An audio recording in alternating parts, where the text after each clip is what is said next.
Olha, gente, eu tô transmitindo vocês ao vivo no YouTube. Espero que esteja saindo o áudio. Ó, Gui, viu? Vê se alguém consegue entrar no YouTube aí e ver se tá saindo.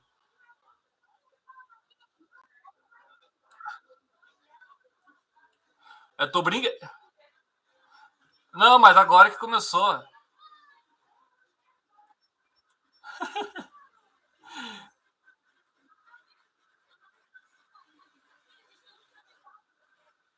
Viu? Entra alguém aí pra ver. É brinquedinho novo, essas coisas aqui, ó.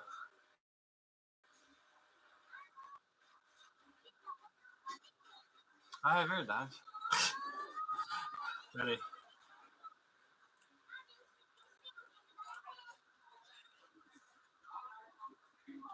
Meu Deus, não pode falar isso, amor. Tá no YouTube agora. Eu tenho que fazer um treinamento, viu, com esse pessoal.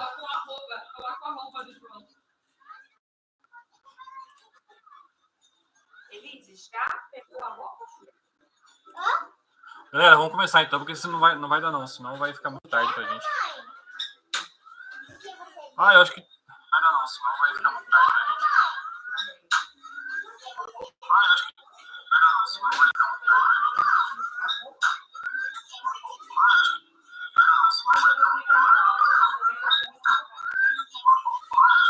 Tá saindo...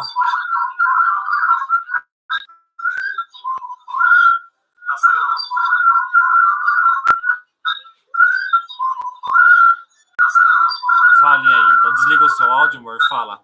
E aí a Carol fala, alguém fala aí.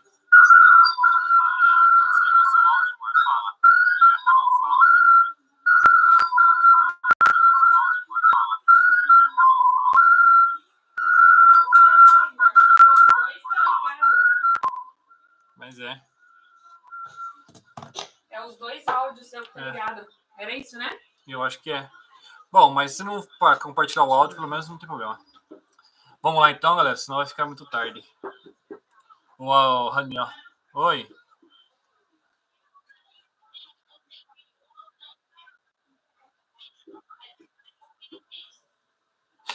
Foi mesmo. Demorou pra gente entrar, eu fui lá e excluí aquilo lá. Legal, né? Uhum.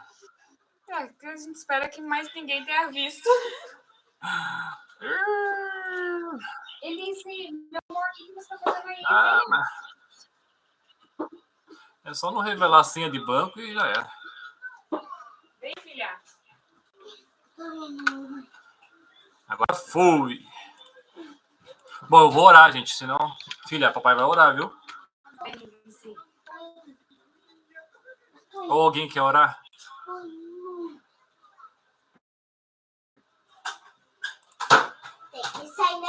Nossa, agora o silêncio paira.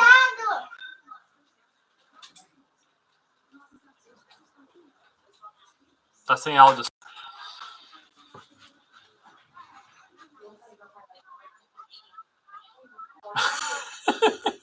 Tem que intimar, né?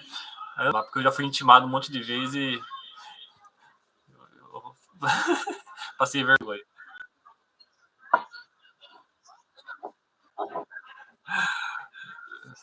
Cessa. Eu vou excluir seu áudio aqui.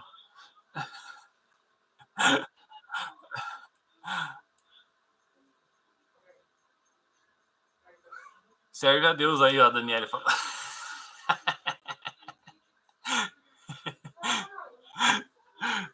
Eu queria colocar as mensagens, tá saindo do lado que tá eu no... Que droga.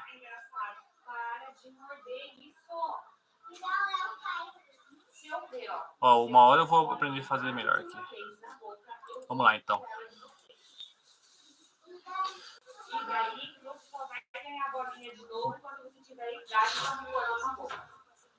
Eu vou orar, amor. Glória ao teu nome, Senhor Pai. Glória a Jesus. Abençoe, Pai amado, por mais um dia, por mais uma live que a gente tem feito, tem se encontrado. Agradeço a Deus pela alegria que tem colocado em nós, Pai. Abençoe nossa mente, para que a gente possa ter um bom proveito da sua santa palavra, Pai. Peço que abençoe nos estudos, que a gente venha ter maior esclarecimento daquilo que é verdade na sua palavra. Pai amado, peço que abençoe cada um que está aqui, ilumine, abençoe, seja lá qual for a necessidade, Pai, mas eles tiveram esse tempo aqui para estarmos reunidos, Pai. Eu te agradeço por tudo, em nome de Jesus. Amém. Bom, vamos lá. Perdemos 20 minutos aqui, mas sem novidade, né?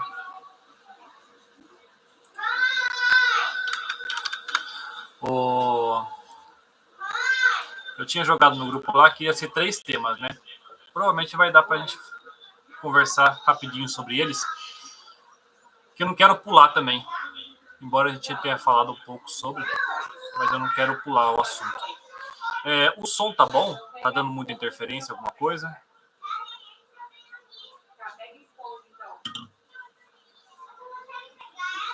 Beleza. Essas reações é top, né? Vamos lá, então. A gente falou na aula passada sobre a gente começou, né, os oficiais da igreja. Eu quero tentar conversar com vocês sobre todos os oficiais da igreja. E onde a gente começou pela parte de presbítero e a gente relatou as qualificações. E resumidamente,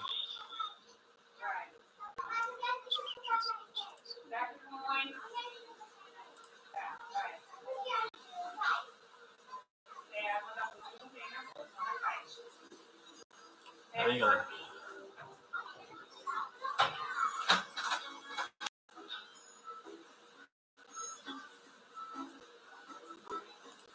Bom, resumidamente, a gente fala sobre as qualificações. Para ser bem rápido aqui, só um breve resumo. Seria 10 qualificações que eu coloquei aqui. Ser irrepreensível, esposo de uma mulher só, apto para ensinar. Eu vou tratar melhor sobre esse assunto em outro estudo. Não dado ao vinho, não violento, não avarento, que governe bem a própria casa, seja hospitaleiro. Eu coloquei esses itens no mesmo essas duas qualificações no mesmo item. Não pode ser neófito, recém-convertido, tem que dar um bom testemunho e tem que interceder pelas ovelhas. Joia? O segundo assunto foi falado sobre o pastorado feminino, que seria basicamente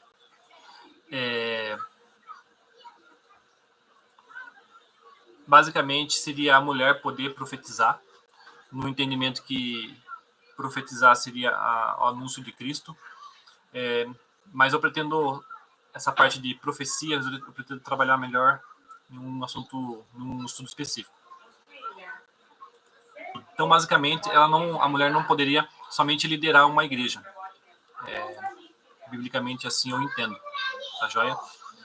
Ela não pode ter o cargo de pastor ou assumir aquilo que o pastor ou o presbítero ou o bispo ou ancião ele tem como ministério. O terceiro foi a nomeação do presbítero. Seria uma parte que seria que ele teria que, em Timóteo fala, né, que se ele almeja o presbitério, boa coisa é. Então, só que não é somente isso, tem a questão da igreja aceitá-los como um presbítero. Então, a nomeação ela é uma eleição. Tem igrejas que vão diferenciar um pouco, tem igrejas que vão fazer a eleição de um colegiado e tem igrejas que a igreja vai escolher o pastor principal ou o pastor da igreja ou os presbíteros da igreja, assim como os diáconos, tá bom? A ordenação lá por ordenação, imposição de mãos. E tinha uma parte aqui que eu tinha falado no grupo lá, que seria a parte de Hebreus, que vai falar sobre o chamado de Deus para o sacerdócio, indicando que ninguém toma essa honra para si mesmo, mas é chamado por Deus para isso aí. E por essa razão, eu acredito que exista não só o desejo do coração, mas a capacitação e uma aceitação da igreja. Joia? Fechou? Pulou? Agora a gente começa falando sobre os nomes que os presbíteros eles levam. Para não haver confusão, é bom a gente tratar sobre isso aí. Seria tratado aqui 3 nomes por enquanto. Seria primeiro a parte de o bispo, o ancião e o presbítero. Eles são nomes que são intercambiáveis. Eles, se eu não me engano, bispo, se eu não me engano, ele é uma palavra grega, veio do grego, se não me engano, presbítero também, e ancião é uma palavra veio do hebraico, tá bom? Bem resumidamente seria isso, tá joia? Mas eles são termos intercambiáveis, então eles querem dizer a mesma coisa. No significado da palavra, a gente vai observar que a palavra bispo, ancião, até o pastor, mas o pastor eu vou tratar depois. Eles vão ser termos equivalentes. A gente pode ver isso aí, não precisa nem estudar o hebraico, estudar o grego. Na própria, se você pegar as várias traduções que a gente tem hoje em dia, tem acesso. Deixa eu só ver se tem alguém querendo entrar. Acho que não.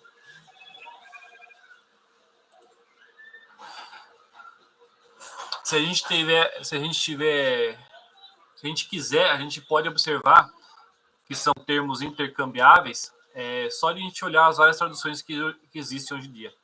Aí você vai ver que tem tradução que vai tratar como bispo, tem tradução que vai trabalhar como presbíteros, tá bom?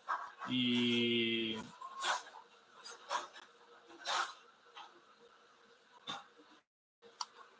acho que somente isso aí, tá bom? Eu vou passar bem porque é um tema bem tranquilo para nós. E agora trazendo o nome pastor, que ele é um pouco mais... Tem muita gente que polemiza isso aí, falando que não existe o nome pastor na igreja. E mesmo ele não sendo... estando, às vezes, sendo usado pastor no lugar de bispo, ancião ou presbítero, vai acabar tendo o mesmo significado que essas 3 palavras, tá bom? No Antigo Testamento, agora estou trazendo da parte de pastor, existiu a profecia de Jeremias, capítulo 3, versículo 15. Eu vou ler. Como sempre, tá tudo já no esquema aqui para mim.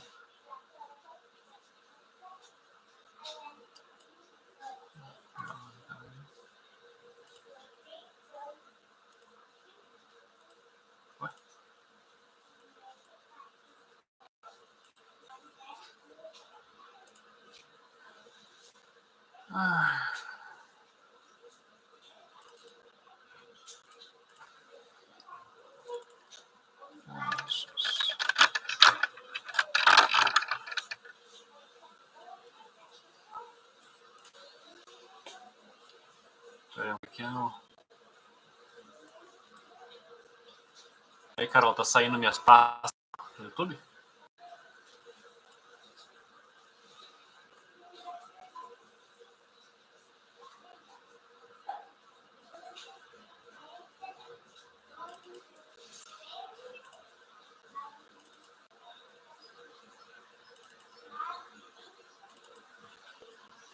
Aonde que eu tava?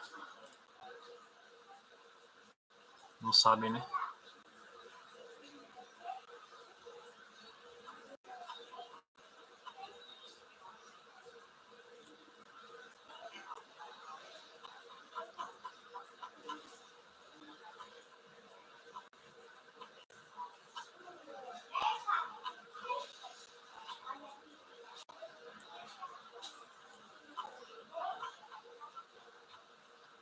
Bom, o nome do pastor, eu vou ler uma parte de Jeremias, que existe uma profecia falando sobre o Jeremias, que fala assim: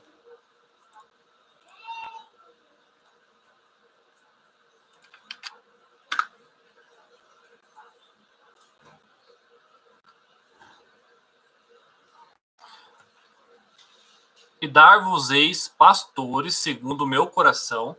Aqui que é Deus falando, os quais vos aparecerão com ciência e com inteligência. Isso seria uma profecia relacionada ao pastorado. E dando prosseguimento ao entendimento de usar o termo pastor para se tratar de um presbítero, o título pastor na Bíblia é sempre atribuído àqueles que desempenham a função de bispo, presbítero ou ancião.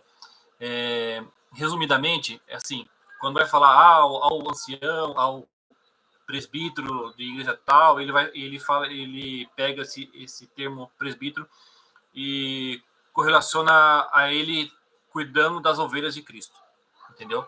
Ele, como presbítero, pastoreando as ovelhas de Cristo. É nisso que ele está querendo falar, não que não existe o termo intercambiáveis entre a palavra pastor e a palavra ancião, bispo e presbítero, tá bom? Mas quando eles vão tratar de assuntos como ao bispo, ao ancião, ao presbítero, ele correlaciona a qualificação do presbítero sendo como um pastor de ovelha. A gente pode ver essa parte que eu falei para vocês em João 10, do capítulo 1 ao 16. É um capítulo bem comprido, então vamos ver. Mas vamos ver se dá para resumir alguma coisa aqui.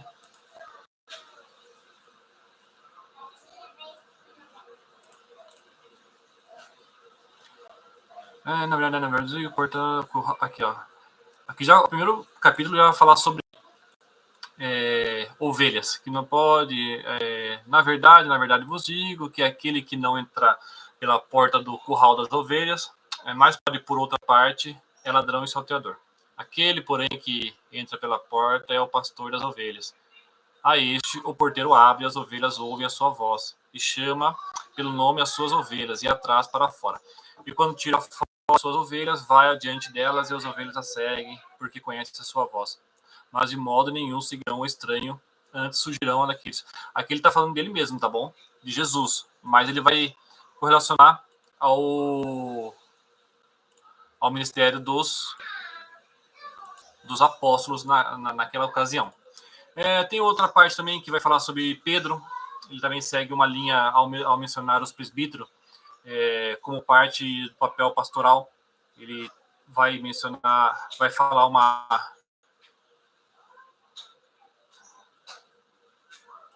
Agora esqueci, Carol, não lembro o que eu falei. Saindo... Se eu estava compartilhando minhas telas. Estava saindo minhas telas no vídeo do YouTube. Então, Pedro vai seguir o mesmo raciocínio, falando sobre a qualificação de um pastor. João, Atos é destacado a nomeação de bispo para pastorear a igreja, aquilo que eu já tinha falado já. E a seção de pastores e mestres, que vai falar em Efésios 4:11. É bem conhecida essa passagem, que ela reforça a importância desses líderes na edificação do ensino da igreja.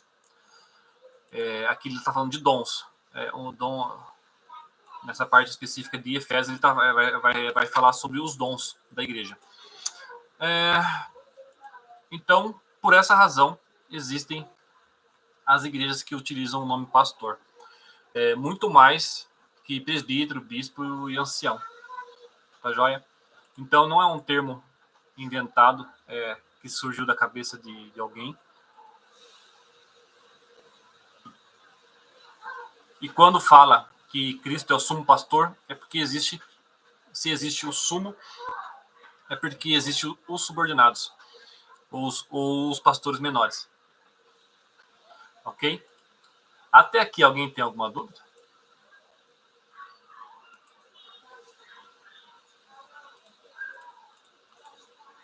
Podem falar aí, viu?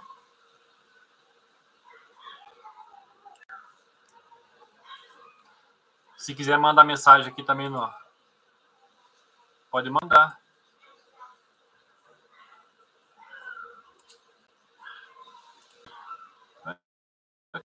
não, porque é bem tranquilo esse assunto. Mas isso aí.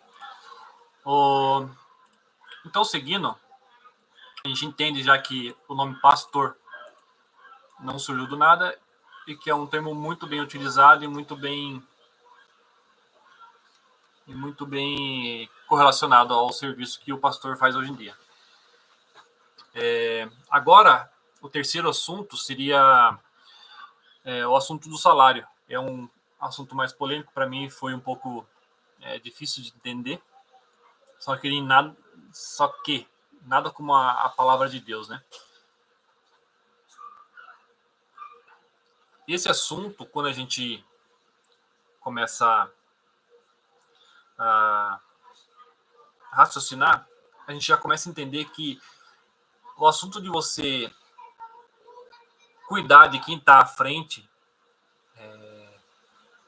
ou você pagar o salário de quem está à frente, de um pastor, nunca foi um tabu nas igrejas no Velho Testamento. Tanto é que os levitas não tinham nem terra por questão que eles eram cuidados por todas as outras tribos. Então, nunca foi um tabu na cultura judaica. O próprio Paulo, ele recebia o salário de outras igrejas para servir a Coríntios. Em 2 Coríntios, ele vai mencionar esse salário. Quer ver?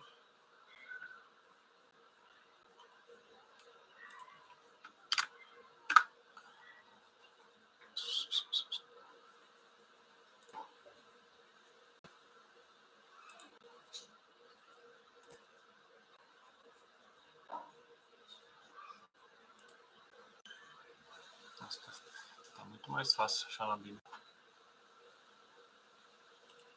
Ai, Jesus. Eu tenho que ler essa parte.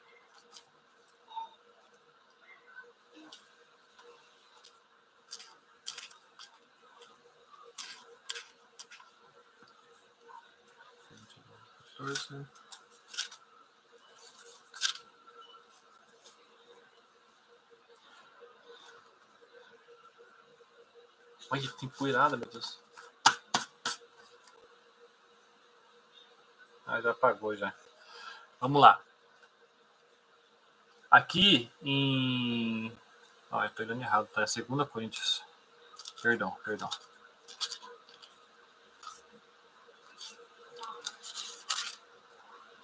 2 Coríntios, capítulo 11, versículo 8, vai falar que... Aqui é Paulo falando. Outras igrejas despojei eu para vos servir, recebendo dela salário, e quando estava presente convosco e tinha necessidade, a ninguém fui pesado.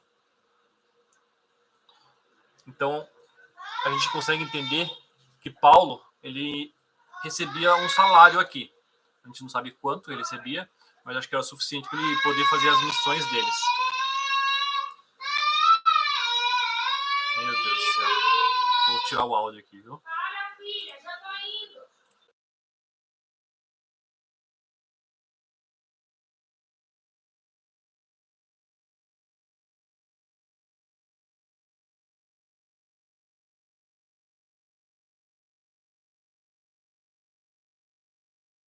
Eu falei que eu já tô vindo, filha. Perdão, minha filha às vezes surta aqui, viu, gente? Continuando. Não era um tabu ao povo judaico. A maioria, no primeiro século, na igreja do primeiro século, eram judeus. Paulo recebia salário dos coríntios. Não, recebia salário para servir aos coríntios. É uma igreja aqui, que esqueci o nome.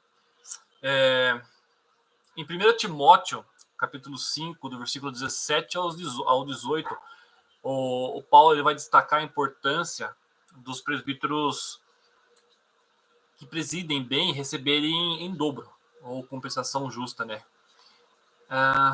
Comparando ao boi que come do trigo enquanto ele trabalha, enquanto ele está ali trabalhando, arando, acho que o trigo, ele está comendo daquilo que cai no chão, ele acaba se alimentando. E ele faz essa comparação ao presbítero. E ele faz uma outra comparação que eu achei mais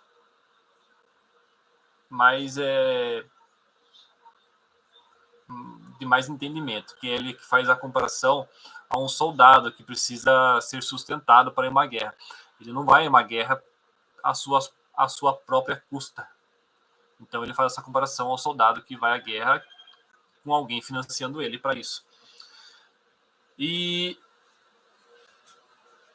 a gente tem muito quando a gente falava sobre salário ou arriscava a falar que um pastor ou um presbítero ou alguém que esteja na liderança receba salário, a gente era muito rápido, né? Muito sagaz em falar de graça dais, de graça recebesses e de graça dai, né? Está em Mateus 10, 8. Porém, dando uma folhada nessa parte, ela não tem nada a ver com a questão financeira, mas sim do anúncio das boas novas. Porque se a gente recebeu de graça, a gente tem que dar o anúncio das boas novas de graça. A gente não pode cobrar para falar das coisas de Deus. A gente não pode ter falta de ânimo para anunciar o evangelho. É em questão disso. A gente recebeu a graça e de graça a gente compartilha aquilo que a gente recebeu. E tem uma última passagem que eu confesso que eu lia, já tinha lido uma vez, mas eu não tinha entendido do que se tratava. Que é em Lucas 10 e o versículo 7. Tomara que meu computador ele funcione agora, mas eu queria ler ela na NVI.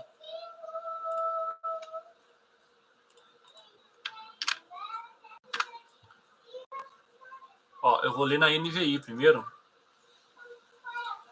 depois eu leio na ARA para ver como que ela tá. E aí em Lucas vai falar: permanecei naquela mesma casa, comendo e bebendo o que vos oferecerem, pois digo pois é o trabalhador do seu salário. Não vos mudeis de casa em casa. Aqui ele está tratando, Cristo já falando, ele está instituindo aos discípulos a não se preocuparem com o seu sustento material, pois digno é o trabalhador do seu salário. Se as pessoas...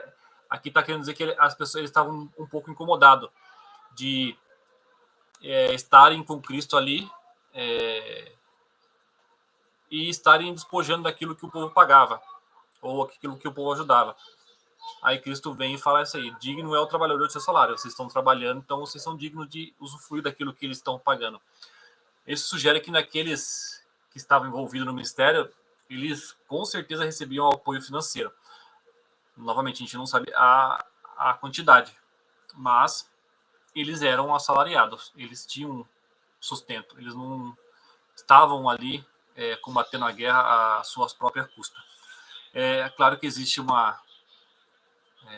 são realidades diferentes. A nossa igreja ela é um pouco menor, então a gente não consegue sustentar o pastor, mas quando possível, né, não deve ser um tabu, né, para a igreja. No meu reformado, eu acredito que não seja um tabu, mas eu acredito que seja mais na igreja que a gente saiu, em algumas outras neopentecostais, que adoram bater no peito, que o pastor deles não recebe salário e se regozijam disso, né? Eles estão recebendo a glória deles aqui na terra já, né? Beleza? Alguém tem alguma dúvida? É bem rápido. Eu gosto de... Ai, Jesus.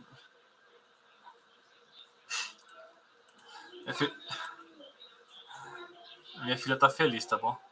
Ela dá uns berros aqui, incomoda bastante eu aqui, não sei vocês. Mas é isso aí, galera.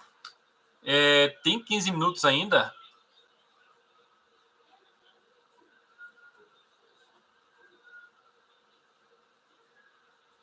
Como assim, Carol? Não entendi. Ah, tá. Aqui eu ouvi. Eu acho super válido sustentar o pastor, tá? Não, é verdade. Não, é por isso que a gente tem que. É que a gente reclama muito, ou reclamava, né? Porque a gente não quer ser passado para trás.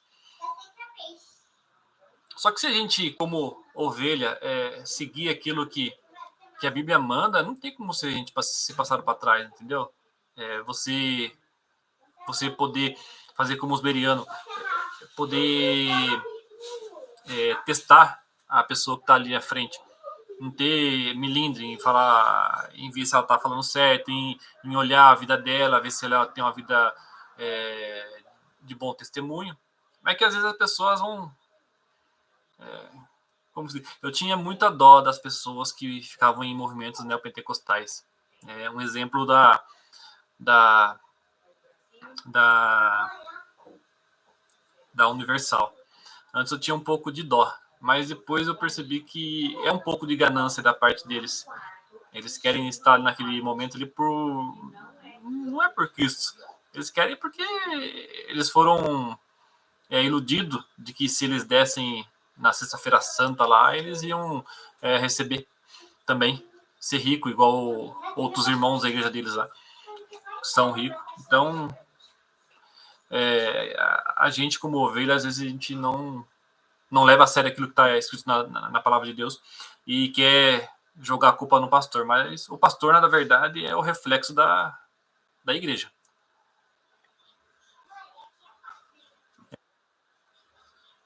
Fogueira Santa. Dani, você tá ali. Sei não, viu? Você já foi já, né? Ou você já participou? Ah, não, né?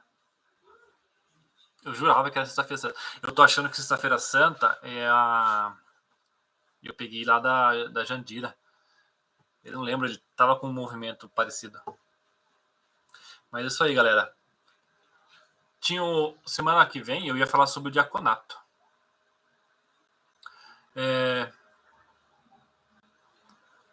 Se tiver tudo bem para vocês, eu posso passar rapidinho, porque é bem simples também. É muito fácil de entendimento. Não existe muita polêmica sobre o diaconato. Eu vou falar rapidinho, então.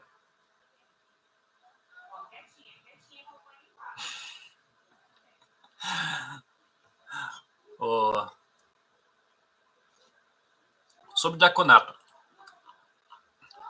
A primeira parte, a primeira vez que aparece no diaconato. Não é a primeira vez que aparece diaconato, porque, como eu falei lá, né, a palavra diaconato ela significa serviço.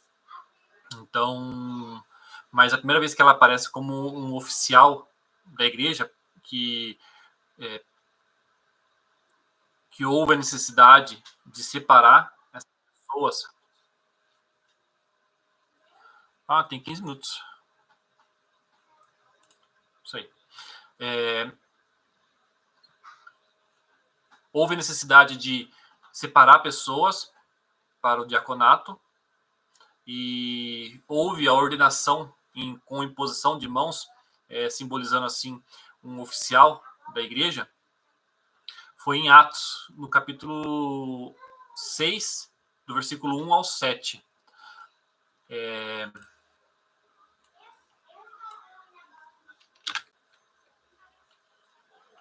Foi levantado.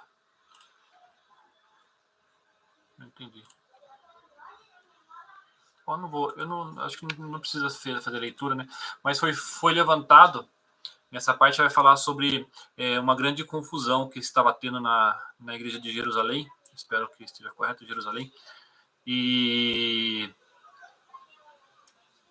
que estavam sendo. Estava sendo desigual a separação de suprimento. Então, foi levantados 7 diáconos e que ficaram responsáveis por cuidar dessa parte. e enquanto os presbíteros eles se dedicavam à oração e à exortação da palavra, ao ministério da palavra. Assim pareceu a primeira vez em Atos, ok?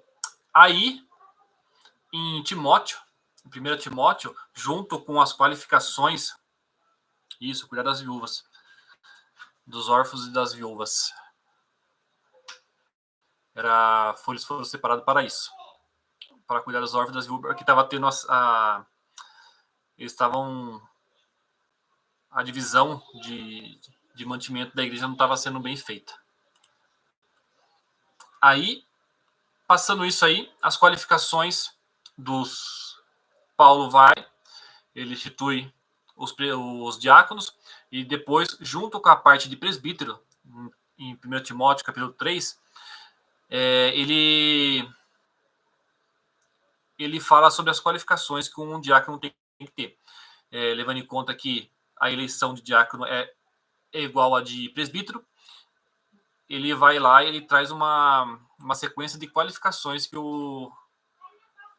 os diáconos têm que ter para poder a igreja poder ver se realmente o diácono ou o candidato ao diaconato ele bate com as qualificações da igreja.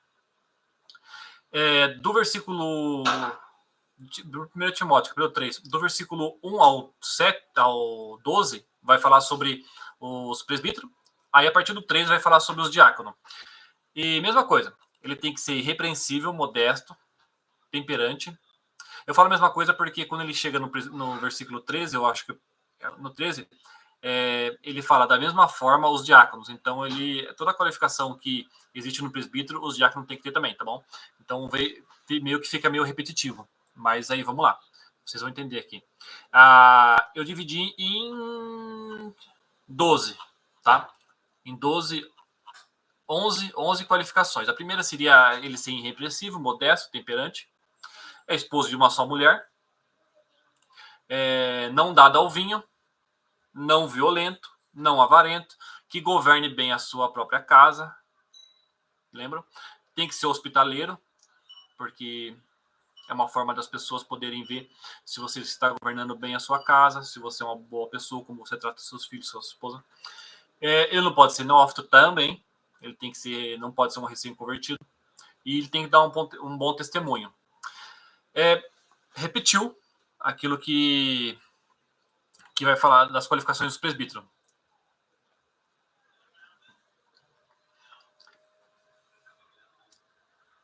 Aí a gente tem eu separei 3 qualificações que podem dar alguma confusão relacionada. Como eu disse, que repete aquilo que o presbítero tem como qualificação, pode ser que haja alguma interpretação errada.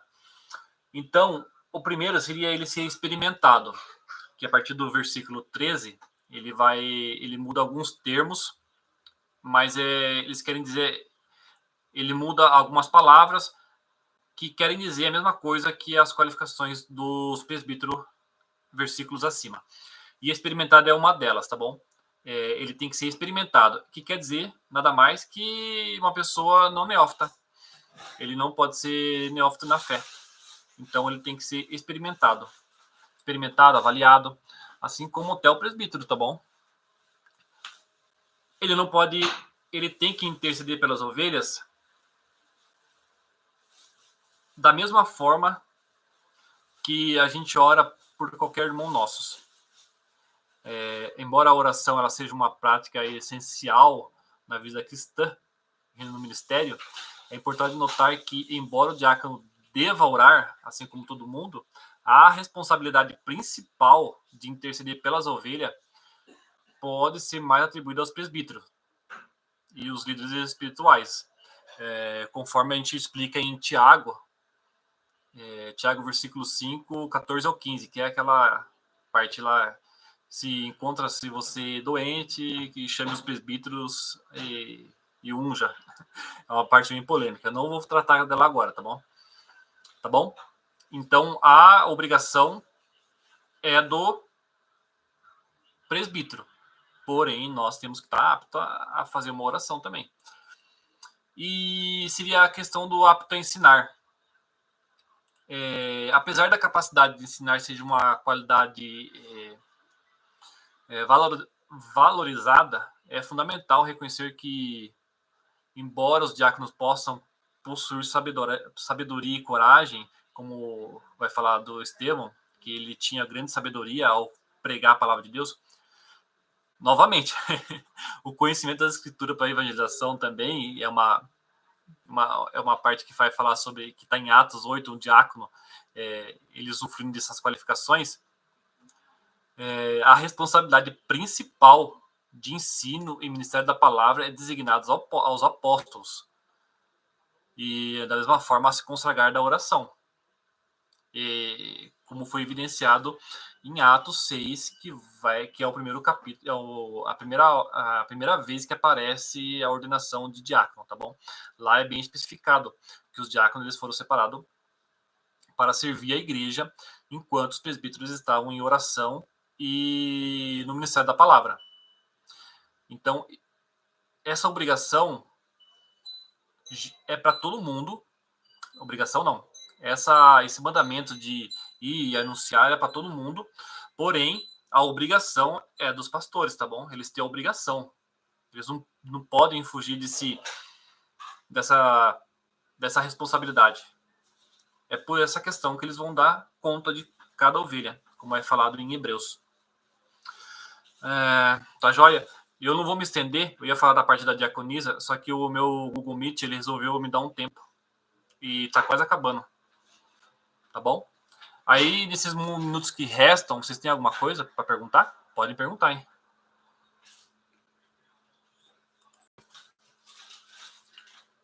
Deixa eu ver quanto tempo eu tenho. Tem 7 minutos. Se vocês quiserem conversar alguma coisa. Tenho 7 minutos, senão eu falava da diaconisa.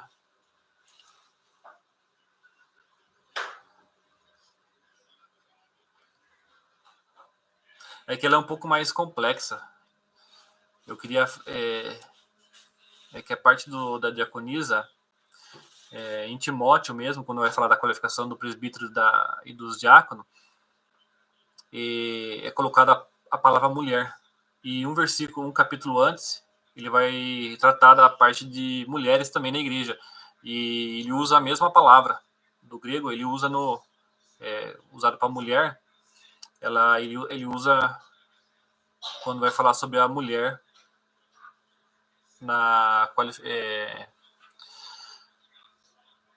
vai falar sobre a mulher, aquilo que eles põem como esposa, né? Algumas traduções colocam como esposa.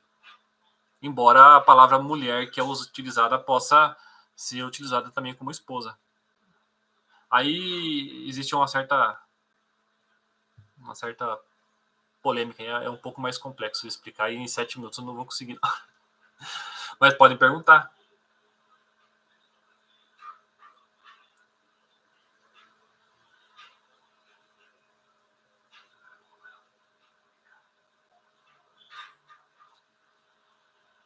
Eu acho que é mulher. Eu acho que é mulher porque a palavra é mulher. Eu acho que é mulher. Vai falar? Pode falar, Rodrigo. Ou Ana. Não, beleza. Eu acho que é mulher porque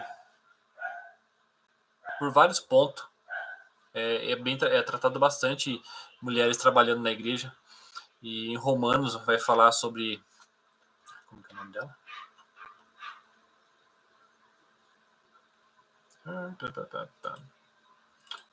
Da Febe. Ele vai colocar a Febe serva da igreja de Sincreia. Tem algumas traduções que vão colocar a Febe diaconisa. Por aquela questão, né? A palavra diácono, ela significa a palavra serviço. Não prova, mas acende uma luz. Eu acho que uma boa argumentação seria mesmo em Timóteo, no capítulo 2, que ele, todo momento ele está usando a palavra mulher para falar um termo geral, não só as esposas.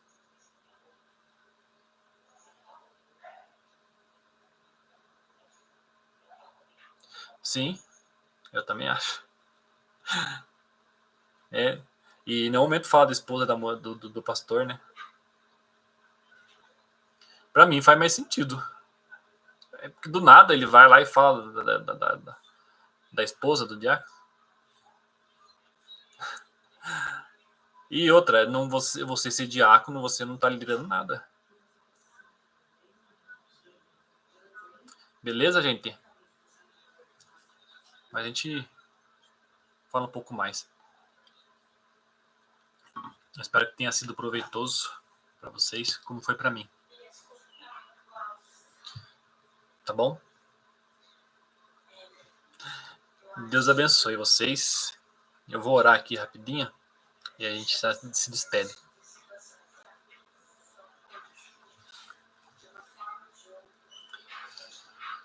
Glória ao teu nome, Senhor Pai. Amado Deus, mais uma vez, em oração a Ti, Senhor, te pedimos misericórdia e perdão pelos nossos pecados, Pai. Nos guarda, Senhor, nos livra de todo o mal, Senhor. O mal causado por nós mesmos, Pai. Nos guie e nos abençoe. Abra nossa mente para que possamos te servir melhor, para que possamos entender melhor a Tua palavra, Pai. Pai, eu peço que abençoe cada um que esteja aqui, a cada um que vai ver, que possa abrir o entendimento. Abra o meu entendimento para que possa explicar também, Pai. Só o Senhor sabe o quanto eu gosto, Pai. O quanto eu amo falar da Tua palavra, Senhor. Nos guie e nos guarde em tudo, Pai. Em nome de Jesus. Amém. Deus abençoe, gente. Fique com Deus.